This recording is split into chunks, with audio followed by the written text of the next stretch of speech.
Welcome back, All Elite family, for episode 25 of the All Elite podcast. I'm your host, Andrew Kazir, and as always, I'm joined by my boy, Bitter Mark, and anime nerd, All Elite AJ. Obviously, this week, you can see that we're doing more of a visual aspect. AJ has a nice little picture above my video, and he's drinking his little Slurpee at 7-Eleven. That's a picture straight out of his movie. Meanwhile, you see me in the background. We have a lot of our giveaway stuff that we plan on giving away for the fantasy games that we've been talking about. So we're just able to deliver a little bit more on the content that we've been wanting to bring you guys, and this is the first week that we're trying it out. So how are things going, AJ? Things are good. You scared me. I thought you had a video of me. Is it a GIF or is it just the picture? Nah, it's just a picture of you drinking your Slurpee at 7-Eleven. Okay. So you should make it a GIF. Yeah, well, if you're not going to do any videos in the future, then we'll have to get a GIF or some live action of you, so we'll definitely get that going in the future. But what have you been up to this week? Anything different or change up? No, nothing much. I've been trying to write. I went down to Miami for a day, and no, it's been chill. Just nonchalantly going to hang out in Miami. That's what's up, dude. I just went to a doctor. It's not interesting. I mean, I guess, but still, for your average Midwesterner, I'd love to go to Miami. This week I did go to the Sturgis Bike Rally. If you're an old school wrestling fan, you've seen WCW's Road Wild. That's where that was held, and it's been a continued tradition around my area that brings the only business to the town. So it's 2 weeks out of the year where every old man rides their motorcycle out here and has a good time. So I went down there and checked that out a little bit, but otherwise I've just been setting stuff up at my new house. Obviously been getting things ready to do this version of the podcast, and hopefully this is how things will just be going for the future. So with that being said, we do have to give away the Funko Pop. We talked about it at the end of last week's episode. We are not going to give away the Funko Pop until the end of this episode, so you have to tune in for the whole thing to figure out if you won. But if you were someone who was retweeting last week, you're definitely going to want to stay tuned and figure out who won that. Outside of that, let's just jump right into the AEW news this week. This week, things started out with AEW. They finally sold the tickets for their first show in Washington, D.C. on October 2nd. We sort of discussed our feelings on the show and how we thought it would do. Obviously, it exceeded our expectations. What do you think selling out in a day? We're super wrong. We didn't think it was going to sell out. Maybe not at all. So that was 3 hours, I think. That's incredible. Yeah, I don't think that they sold out the whole 20,000, but they definitely sold out a majority of it, and it was something like maybe even 14,000. I could be wrong. It could be the whole capacity of what they've discussed, but regardless, doing that many fans for your first show, the analytics they did were obviously spot on. Yeah, I'm happy to eat my words because it's a good thing. I'm not upset about it. This is great. So yeah, and they did a good job promoting it almost really quickly before they put tickets on sale. I don't know if we discussed it much, but there weren't really any matches announced, at least as far as last week. Yeah, now there's right. about 3 of them announced. So, and I hope this continues. I hope it's not just the first show sold out and then the next one isn't, or it's just going to be low number. I hope everything stays good. I do hope that, because I'm worried about that. Yeah, and well, something that Cody had discussed on Twitter today was that they plan on making a couple of announcements for week 2 and week 3, and maybe we're just going to get announcements of where the locations are, but even if we get that much, I think it'll give fans something to get excited about and start planning or thinking, hey, maybe we want to be a part of the second episode or the third episode, and just saving up to go to those shows. They sold out the first week. Now we can start getting really the tour of it all lined up. So that's really awesome, I think. It's kind of also amazing to think about. Madison Square Garden is just about the same size as the Capital One Arena, and that's New York. So if they want to go sell out Madison Square Garden, it seems like they can pretty easily do that. Yeah, absolutely. That's not going to be something very difficult for them to do. Obviously, they're proving that they have the analytics to go and sell out in places throughout the country that maybe people didn't really think was going to be possible so quickly and easily, but they've proven that they've got the star power and the roster to do it, and you can't knock them for it. So far, so good. And one of the first things that they really announced this week about one of the first matches they announced about this show was going to be Kenny Omega and the Young Bucks versus Chris Jericho and 2 mystery partners. That's something for fans to get excited about. Obviously, the Elite and Chris Jericho have been going back and forth for some time now, so obviously a continued feud here. Yeah, I don't have anything to say about this. Well, one of the biggest things that I take from it is almost are we pinpointing to the idea that Jericho is going over and we're going right to Omega versus No, I don't Jericho think as our so. primary feud? I mean, I guess maybe, but I don't know. I feel like most people who are going to be watching AEW have seen most of the Omega Jericho matches, so I don't know how quick they're going to be to do that. yeah, and the other part of it is you have to consider the fact who are these two surprise partners going to be? Is it going to be something like members of the I roster guess already that we're going to have turn on the Bucks or something like that, But or like, I just hope it's not. Pentagon and Phoenix? Yeah, that's the only thing. I don't care if it's the Dark Order or whoever. I just don't want it to be Penta and Phoenix, but I feel like it's gonna be. So that was the other reason I don't really know what to say, is because it just seems like it's just gonna be another match, this time with Jericho. Yeah, so at this point, that's definitely the one worry that I do have. Another match that they've announced is that they're going to crown the first ever AEW Women's Champion at this event. That's an exciting thing, I think, especially as they try to focus heavily on the women's division. Are we going to see some Joshi competitors in this first ever match? Hope so. That would be cool.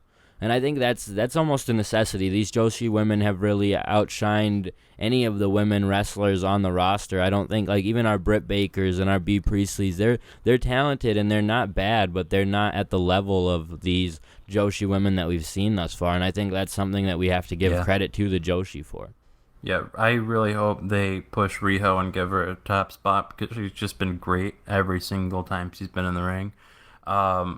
Outside of that, I don't know who it's going to be, though, because I feel like it definitely could still be Britt Baker, and they'll go in that direction. I'm kind of curious as to just how they're going to decide who goes in this match or what kind of match it'll be. Yeah, they obviously haven't discussed any type of tournament yet. Maybe they'll do some type of battle royal at the All Out show. I mean, I don't know how much I would really want to see that myself. They don't really have a ton of women, and the women that they do have would be better served in a fatal 4-way or something like that rather than a 10 women match or something, at least in my opinion. Yeah, I agree with that.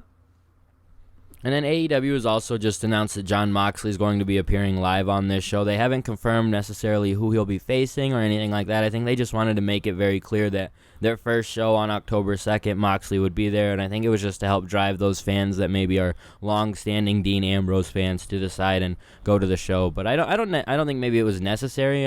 I wonder if maybe they're going to this. On the other hand of the Jericho thing, I think maybe Adam Page wins and he's going to have something to do with Moxley. I mean, that's a stretch too. That's kind of out of left field, but it's a possibility. It's not a stretch. It's definitely possible because it works both ways. That's why you wouldn't really announce Moxley as having a competitor or anything for this show. So I think that's my main reasoning for thinking that. No, I didn't really consider that. That's a good point.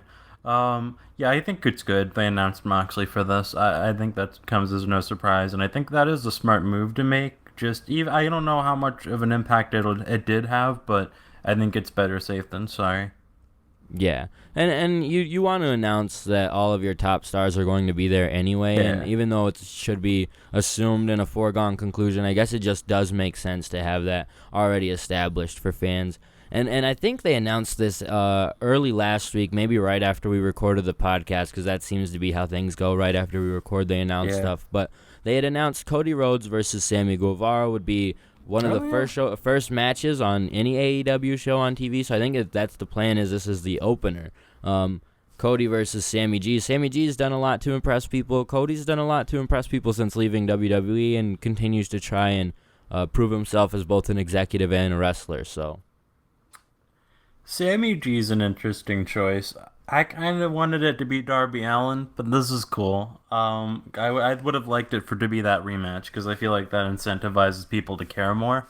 And it almost puts a super emphasis on that. Yeah. And they could have built it that way really, really easily. And I agree with you 100%. And that's what I was hoping for as well. So this is it's cool because I'm a Sammy G fan. I'm big on Sammy G. So in that sense, I'm excited for it. Yeah, and Cody's cool. obviously done a good job at promoting these younger guys. But I definitely do in some ways wish that it was Darby Allin. But that's not a knock on Sammy G. No, just more Sammy G's great. The story that they told with Darby being done so well. Yeah. And then just sort of in the last bit of news, WWE this week they did their conference call and they sort of discussed. They referenced AEW in a interesting way. Vince McMahon had referenced the blood and guts part of the other company and said that WWE will have more of an edgy side going forward, but will continue to have a PG rating and will stay on that sense. And they've also been talks and discussions of NXT appearing on FS1 come this October, which would compete directly with AEW on TNT. I think that it's really interesting to see WWE sort of start to play these moves where this is really going to become somewhat of a wrestling war, and something that we'll be able to cover in an interesting way come this fall. I think we might have to expand. I mean, I would be interested in expanding on just covering both shows at that point, especially if NXT continues to only be 1 hour and AEW is 2 hours. I mean, it's interesting, and as a fan, these are the best 2 shows that you would think could be on TV anyway. Yeah. NXT has the stacked roster and everything, and such a rich history thus far that going on FS1 it would be fine. And this is the battle I think I would like to see. You gotta wonder what they'll do with NXT too, because people will be more inclined to watch a live show with AEW than a taped NXT, and I wonder if they're gonna stay in that Full Sail. Where I don't know exactly where it is. I just know it's where Full Sail University is, where NXT gets taped. But I feel like this would result in NXT moving around more, but I feel like that kind of defeats the purpose of NXT if they do move around. Yeah, if it becomes a touring brand, that would be a little bit weird. But I mean, it makes sense to tour the brand in the way that they do it without it being televised and live and everything. But if it's a live televised thing and they're touring all across the United States, it's not really a developmental brand anymore. It's just the third brand, which is fine. They've really built it up enough that now it can be that and be in that position. I just think that it's a little strange, like you say, to promote it as a developmental brand at this point. But it's an interesting turn of events, the way things have gone about and the way that they plan on putting, or at least putting into talks, NXT being on FS1 and stuff like that. For wrestling fans, you really will have an interesting Wednesday night and have to make an interesting choice as to which show you want to watch, and will you be flipping between the two. NXT being available on cable would make me a little bit more inclined to tune in, but like you said, it's not live, so there is that aspect of you can easily look up the results and check out what happened. But it's weird, man. It's a real WWF, WCW feels because of, well, NXT is taped, Raw used to be taped, WCW is live, and AEW will be live. It's just the feels of it all are really, really interesting, and it's cool to see. Kind of crazy. And especially because if it does become a war between NXT and AEW, Adam Cole's the lead man of NXT, and he was best friends with the guys who are creating AEW. So it's funny. It's everything's cyclical. That's just the way it is now. Yeah. So I mean, and as a wrestling fan, it's nothing to be disappointed about. I think it's a little sketchy, but also Vince McMahon-y to be talking about how AEW is all blood and guts because he's just trying to steer advertisers away from that product and maybe have them geared more towards what he's providing. But I mean, it's also that Cody promo. I don't know. Is that on your list of news? What Cody promo? He cut a promo talking about how Vince was calling them blood and guts, and he was like, "We are blood and guts." Oh no, I didn't catch that promo. Feel free to break it down. Okay. I think a few days after that came out, Cody Rhodes released a thing, and it's on the Nightmare Family YouTube, that he was just kind of steering into the blood and guts skid and talking about the passion with wrestling and them being an actual wrestling company and just things more of that nature. And I thought it was really good. It was just like a 2-minute Cody looking at a camera promo, but it was really well done.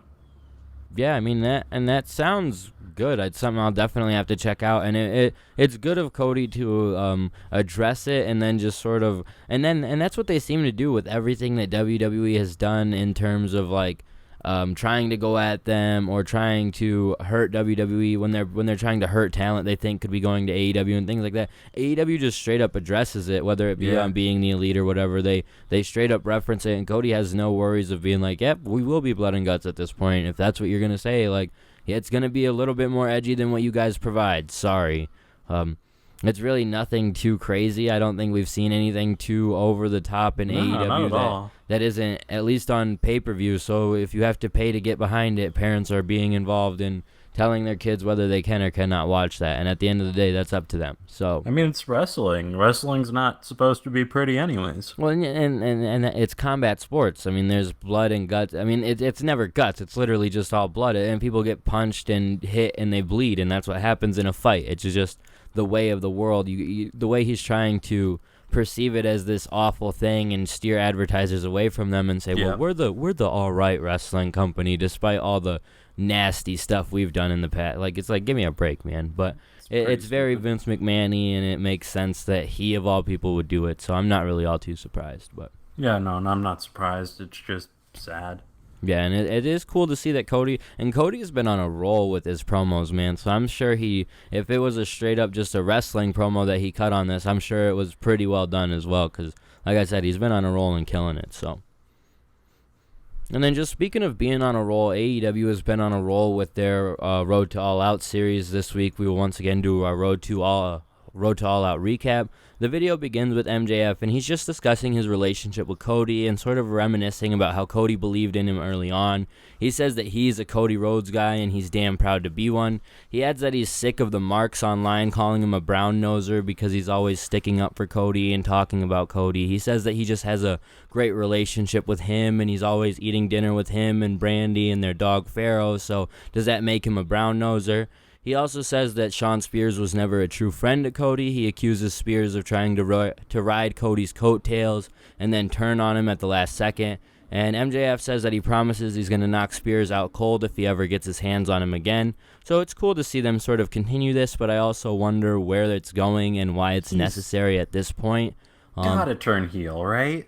Yeah, I mean, just the discussion of MJF and Spears, I mean, maybe that's where it is all heading, and that would make a lot more sense than having to see MJF and Spears collide down the line, because that's a little bit strange. Even if they do, I feel like it's just I think this is the long-term booking. Like, they were making jokes about it, but I think this is the truth within the joke. I think this MJF gimmick of him being Cody's best friend and his real friend, if he's going to be billed as the top heel in AEW, and it seems like he is, there's no chance that... And I think this is great, as long as he does turn. He needs to. Now that you mention it and bring it up like that, this is his moment to be a heel. And I mean, you're right. He's the guy who should be the top heel. He's the guy that they've been grooming to be the top heel in the company, so it does make the most sense. But it's weird because I've been looking at this story the whole way as, well, MJF is a good guy, and he's being a good guy, and he's going to eventually collide with Spears down the line. But I think you might be right, and I just hope that they can position it in a way where MJF doesn't come off as maybe Spears' lackey or something like that.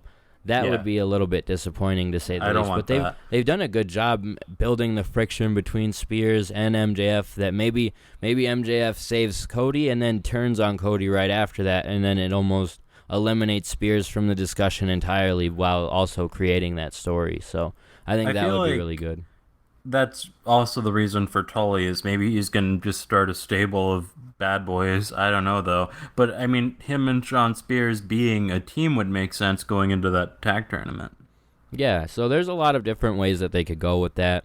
And then they continue on Road 2. They cut to a montage of Cody Rhodes training, and Shawn Spears and Tully Blanchard are getting into a limo. Spears and Blanchard they show up to sign their contract for All Out. They're sitting there talking to some AEW lawyer, and I was really worried that we were going to go down the road of everything we've talked about in previous weeks, where they show us stuff we just don't care about. But they were just sort of doing this to build up the hype of them signing the contract. Tully and Spears are there waiting. They're waiting. They try to call Cody. Cody ignores the call, and he ends up being on his way. And he shows up, signs the contract, and leaves. They actually had mentioned that there was a change in the stipulation of the contract, so I'm not sure if they had discussed that prior and I missed it, or what it necessarily is. Cody obviously didn't give a shit. He was just there to sign the contract and leave. But they did mention that there was some sort of a change in the contract, so I'm wondering what they're going to do here. Yeah, I thought this segment was fine. It did the job to move the angle forward. I did think it was weird that the lawyer said something. It really bugged me. I don't know why, but she said, normally people don't sign a contract in person anymore. You just email or go online. but we're doing it, I guess. And I'm just thinking, like, why are you burying the thing you're doing right now? I think maybe the idea is just to bury the idea that Spears needed to have this contract signing. That's why Cody just showed up, signed it, and left. There was no discussion. There was no brawl. There was none of that. It was just everyone except Shawn Spears can't see how stupid this is. And maybe it's not even Spears. It's Tully's old school. That could be aspect of him. But I sort of felt the same thing you did, but I also just sort of geared it in that thought process. That makes sense. I wasn't thinking about it that way. But it's still, they do that stuff a lot. So that's where I can totally understand you having a gripe with it, just because they do a lot of things where they tongue in cheek insult themselves. Yeah. And it just gets to a point where you're like, we don't have to do this every week. I mean, we don't have to take a little dig on our own show at ourselves. Yeah. I mean, yes, it's cool. We can make fun of ourselves or whatever, but I think I would care less if this wasn't the only angle that we're promoting on this episode of Road 2. The thing that I'll give them, though, is they got me into it. Like, I'm with you in the sense of I'm sitting here like, man, I wish we could pay attention to something else, but at the same time, the hype music they're using for this and the angles and the way we're just, Cody's working out and they're pulling up in a limo and it's cool music and they're sucking me in. Like, I'm like, this is cool. Yeah. This is cool, man. Like, but in the back of my head, I'm like, I wish we could have like used this to promote some other people, but yeah, I don't know. It's fine. I'm not that upset about it. It did the job, and we're gonna have more Road 2. But I feel like, how many do we have left? 3? I'm not totally sure. About probably 3 would be my guess, though. I mean, we only are about 3 weeks out of the show. I just feel like they need to do some more work on promoting some of these matches quickly. Yeah, definitely. This isn't what we needed this for. Yeah, I agree. There should be a little bit more promo and build to the other matches that we have set for the card. But until then, they're doing all right, and they continue to build towards the show. It's just something that we have to, I guess, pay a lot of attention to. I mean, obviously, they're working the AAA shows. They just did Triple Mania this past weekend. Cody was involved in a match with Cain Velasquez on that show, and that was a really interesting match and thing to see. But they also didn't really use that as an opportunity to build any storyline as I had expected.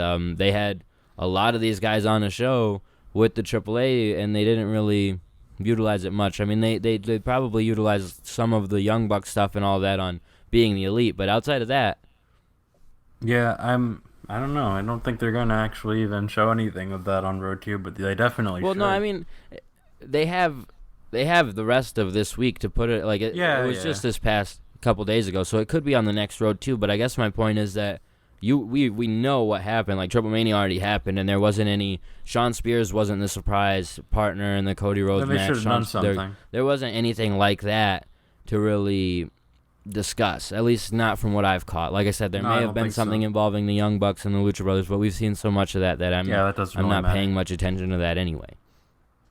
But I guess my point is that they could have promoted this match on the AAA show and then promoted a different match right here. Like, dude, we need to promote Chris Jericho versus Adam Page. This needs to be something that we're promoting across all platforms. Like, it's not just something you put on Being the Elite as a joke or whatever. It's something you need to put on All Out or Road to All Out and everything going forward, because this is your championship match, and we had the one promo, and that's really it. So the next 3 weeks, 3 weeks have to focus on those guys.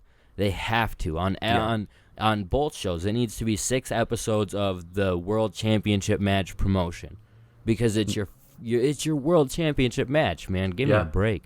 They really do need to be doing more work for that, and it's kind of upsetting they're not. And I hope I hope they do exactly what you just said, though, and they really start promoting it.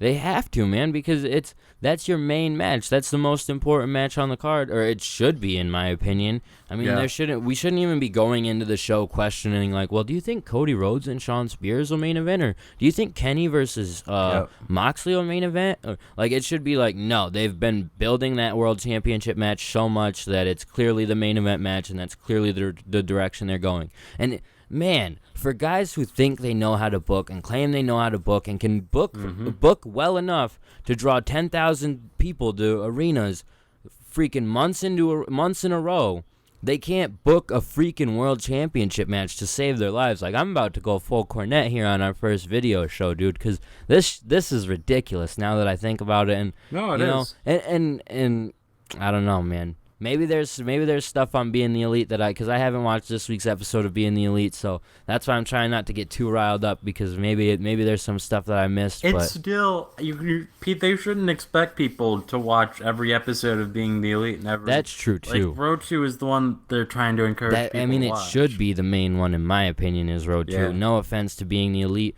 but when you look at the production quality of the two and the way that this is the road to All Out, not Being the Elite was always a vlog. And that's why I don't really blame them for the jokes and all the tongue-in-cheek stuff. And I've also realized it's not really the show for me. But, I mean, I don't know, man. No, you're not wrong. They got me all worked up because they always get me all worked up about Adam Page because they lied to me in the beginning. And I bought in and I was like, all right, you guys are going to push someone that I really didn't care about before, but you want me to care about him. Like, all right. And then they give you a little bit here and a little bit, like, the match with Pac was really awesome. It's nothing, though. And then it's like a little bit every move, like, because going into Double or Nothing, we were kind of complaining about the same thing, and then he did the I'm a horse thing, and that was all really cool, and like the hype video to that was really cool. But then the build is once again slowed. I just love you saying I'm a horse. Yeah, so I think it was a little different. Yeah. I'm a fucking horse, but I don't know how PG we're trying to go this episode. I haven't swore all episodes, so. Oh, that's right. But, wow, good job. Yeah, we're killing it. But no, I mean, honestly, and it's not a big gripe because, like I said, it was a short episode, but it was a good episode. And I mean, though, we talked about this a lot, that they really need to be. They should extend the time angles. on the episodes, is what they should. That too, they need to be longer right now because there's just a lot to cover. I don't know if it's just they don't have Adam Page available or whatever, but they need to make him available if that's the case. And they need to promote like what is the women's match for All Out? Like you said, now that we're only 3 weeks away. I mean, and that was something that we had stressed for a little while, is that there would be so much time between Fight for the Fallen and All Out, but they haven't announced a women's match yet. Yeah. So why aren't we doing that on these shows? I have no idea. Why do we have to now? Because 3 weeks is a short amount of time to build everything that we've now discussed. Like, they need to build Best Friends versus the Dark Order. They've definitely built the Lucha Brothers versus the Young Bucks match enough, so we don't need that. But otherwise, the other matches they have on the card can use more. Like, why? The same goes for Kenny Omega's build to his matches. Why isn't he there? Like, I don't know. I feel like they're just recording whatever they're able to record easily, because and that's they're always available. Cody. But I mean, and so when they're on the road and stuff, it'll be a lot easier and whatnot. But like they should have a team, or maybe not even. You don't even need a whole team. You could have one guy set it up. It's just one media guy set up, and he's there with Kenny, and whenever you need him to record with Kenny, boom, he's there. And then you send that same media guy across the country whenever you need him to record with this guy, boom, he's there. And it should be that simple. That's why we should, and then we have more Adam Page promos, more Chris Jericho promos, and they don't have to travel to select location to give them. Mm-hmm. But and they have to have the availability to all of that. Their owner is rich. They have plenty of money. They have plenty of backing. It's just a matter of they don't care. I mean, I don't know. We come to the question every time we talk about Adam Page that we're like, what are they doing? Why are they doing this? Why aren't they doing this? Like, I don't know. I don't want to think they don't care. I would like to know what the reason is. Yeah. So, but I mean, that's really everything we got this week that covers Road 2. It's been a slow news week unless you're really following the CM Punk AEW news once again, which if you are, more power to you, but you're wasting your time. Yeah, Cody had made mention of something, and then CM Punk was interviewed about something, and he essentially was like, AEW's never really given me a formal offer. It's all been text-based offers. Like, oh yeah, how is that legitimate? And then Cody responded and was like, I wouldn't be surprised if he showed up in WWE. So it's all just, that whole thing is enough for me to where if Punk ever shows up somewhere, cool, but I'm not holding my breath or expecting it or anything like that. But So it's really been a slower news week outside of them announcing the matches for the show in October. Obviously building to All Out on Road 2 and being the Elite. I will go ahead and show off some of the merch that AJ can't see because he's not live on stream, but he can listen along as we go through it. Ooh, merch. Yeah, man. We got our exclusive, unexclusive Hangman Page t-shirt for the giveaway. We got some best friends stuff. Golden Lovers hat, but here's the one for this week, the Young Bucks Funko Pop toy. We have selected our one winner from last week who retweeted, and he is none other than our boy at Nick J All Elite. At Nick J, if you're listening, please send us a DM. We'll hit you up in the next couple days, but we're hoping that you're a fan who's paying attention and listening to us every week. But we do appreciate the retweet. We appreciate everybody joining in and participating in these contests. I am still trying to finish updating the scores on the fantasy thing. I know I've been saying that for many weeks now. It's just a matter of, like, the first set of the fantasy numbers I did, I think I messed up, so I need to go back and reevaluate them. And that's something that I noticed today as I was trying to update the current scores. So as I realized that, it was something that I realized I need to sit down and take some time to do. So as I was I figured I would set up the video portion of the podcast this week, and hopefully next week I'll be sitting here talking about the fantasy scores. They will definitely be updated by All Out because obviously we have to crown our first winner at All Out. The winners of the contest, the top 3 people will be selected to win. Each one will get a Funko Pop. I got a bunch of t-shirts available. We got Young Bucks t-shirts, the Young Bucks and Chris Jericho t-shirts. So there's a lot of cool stuff that we're planning on giving away over the next couple weeks. So thank you for sticking with us throughout this slow period as we begin to really fix things up, and I don't have to work so much and don't have to dedicate so much time outside away from the projects that I'm working on here on the podcast. So with all that being said, AJ, feel free to promote your social media accounts. You can follow me on Instagram at AJTheFitzy or on Twitter at BigMatchAJ.